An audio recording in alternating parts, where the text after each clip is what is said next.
Finally guys চলে আসলাম ডিজনিল্যান্ডে।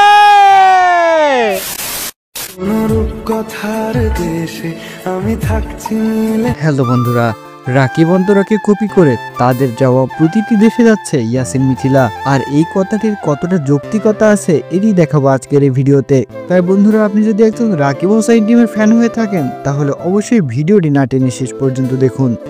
বন্ধুরা, বাংলাদেশের নাম্বার 1 ইউটিউবার হচ্ছে রাকিব হোসাইন। তিনি কিছুদিন পর পর বিভিন্ন দেশে ভ্রমণ করে থাকেন, কিন্তু তার যাওয়া দেশগুলোকেই পরবর্তীতে বেছে নেয় ইয়াসিন মিথিলা। রাকিব হোসাইনের মালদ্বীপ, শ্রীলঙ্কা, এমনকি চায়না, মালয়েশিয়াতেও গিয়েছেন ইয়াসিন মিথিলা।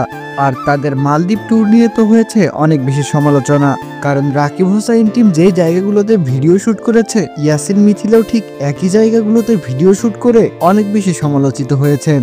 তো বন্ধুরা, আপনাদের কি মনে হয়, রাকিব অন্তরাকে কপি করে কি সত্যি ইয়াসিন মিথিলা ঘুরছে?